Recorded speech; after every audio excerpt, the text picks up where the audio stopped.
All right, everybody, welcome back. We're diving deep today.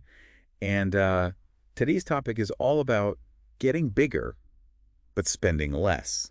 Sound impossible. Mm. Well, that's the magic of economies of scale. Yeah, economies of scale, it's a powerful concept. So we'll be pulling some great insights from the Profit Power podcast. Absolutely. But we're going beyond just, the basic definitions. We're Yeah. going to uncover some actual strategies. We'll even bring in a real-world success story so Hmm. you can see how this stuff plays out in the real world. You ready to get started? Let's do it. Okay, so first things first, what exactly are economies of scale? I Yeah. mean, we hear the term, but what's the core idea here? At its heart, it's the simple idea that as you produce more of something, your cost per unit goes down. Okay, but how does that work in practice? I mean, if I'm baking more cookies, I'm using more ingredients, Mhm. more flour, more sugar, more chocolate chips. How does that make things cheaper? You're right. You are using more ingredients, but think about your oven. Whether you bake a dozen cookies or 100 cookies, that oven's still going to cost you the same to run, right? That's a fixed cost. Oh, I see. So it's like my rent. That Exactly. stays the same whether I sell 10 candles or 1,000 candles. Exactly. That's the magic of spreading those fixed costs over a larger number of units. And what about negotiating power? Does that play a role too? Absolutely. When you're buying in bulk, you have more leverage with your suppliers. They want your business. So they're often willing to give you a price break to secure that larger order. So it's like I become a more attractive customer because I'm buying so much. Exactly. You become a priority customer. Okay, I'm starting to get the big picture here, but Profit Power goes a step further and lays out 4 specific strategies to leverage economies of scale. So let's dive into those. What's the first one on the list? So the first one, and we kind of touched on this already, is bulk purchasing, Right. right? Yep. The idea is simple: buy more of something, and you'll usually get a lower price per unit. Sounds great in theory. But there's a catch. And this is where so many businesses trip up. You can't just blindly buy more of everything thinking you're getting a deal. You need to have a really solid understanding of your demand. If you overstock, you tie up your capital.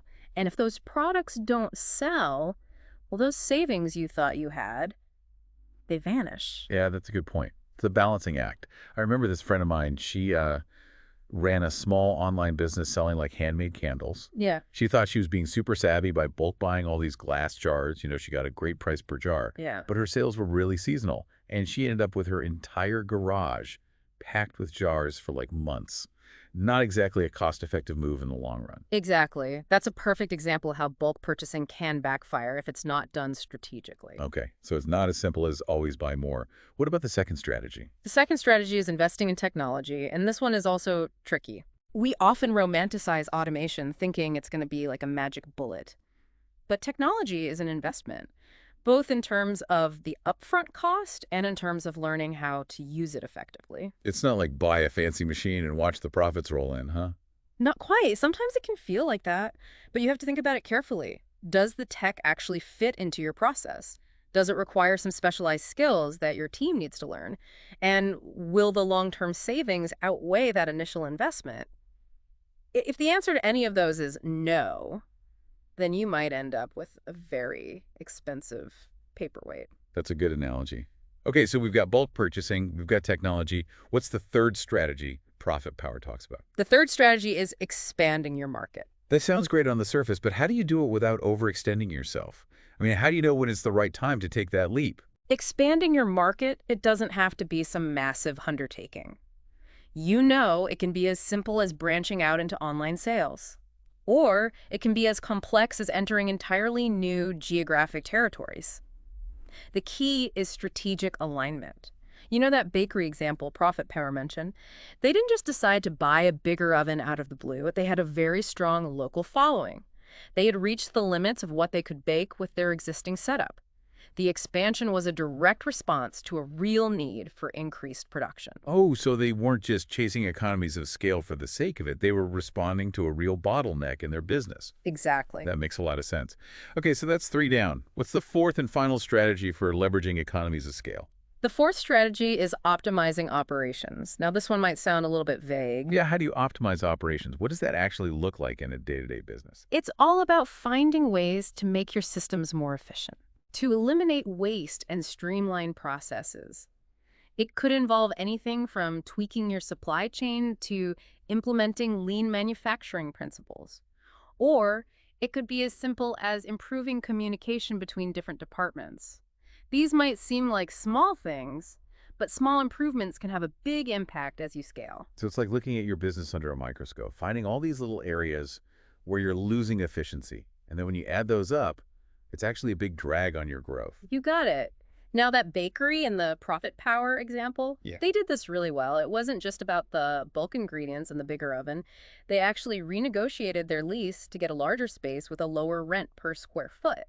They were thinking ahead. They knew they were going to need room to grow. They were playing chess while everyone else was playing checkers. I love that analogy. But you know, it's easy to get caught up in the excitement of these success stories. What about the potential downsides of chasing economies of scale? I'm guessing it's not all sunshine and roses. You're absolutely right. There are some potential pitfalls. Overexpansion is a classic one. You scale up too fast without having the infrastructure or the processes in place to handle that growth. While you can end up with quality issues, logistical nightmares, you could even damage your brand's reputation. It's like trying to run a marathon without any training. You might start strong, but you're probably going to crash and burn. Exactly. Another common mistake is neglecting customer demand. Scaling production only makes sense if there's actually a market for what you're producing. You always need to have your finger on the pulse of the market and adjust your strategy accordingly. So you can't just blindly chase lower per unit costs. You have to make sure there's actually demand on the other side of the equation. You got it. Okay, so that's overexpansion and ignoring demand. Anything else we need to watch out for?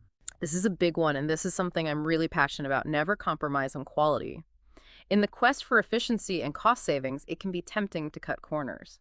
But quality is what builds trust and loyalty with your customers.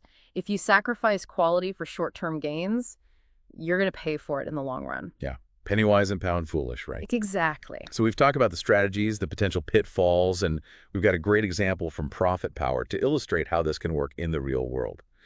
But what can our listeners actually do with this information?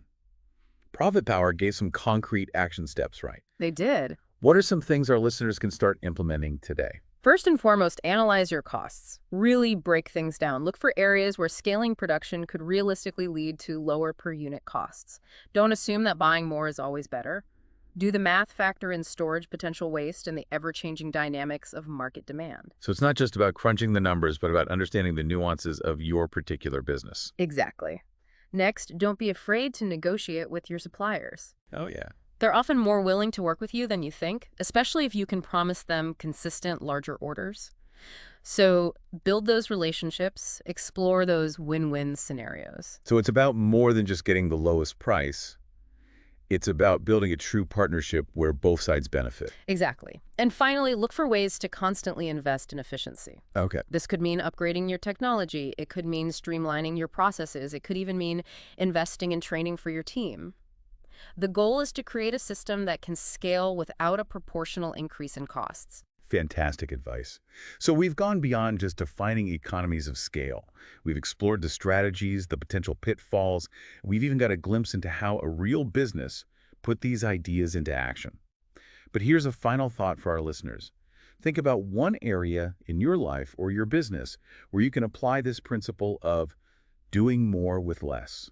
Maybe it's something small, like automating a task you do over and over again. Or maybe it's something bigger, like reevaluating your entire supply chain. Whatever it is, remember, understanding the power of economies of scale can be a game changer. Couldn't agree more. It's not about just growing for the sake of growing. It's about being strategic about how you scale. It's about creating a more efficient, a more sustainable, and ultimately a more profitable enterprise. That is a perfect point to end on. Thanks for joining us for this deep dive into economies of scale. Keep exploring, keep learning, and keep pushing the boundaries of what's possible in your business and your life. See you next time. See you next time.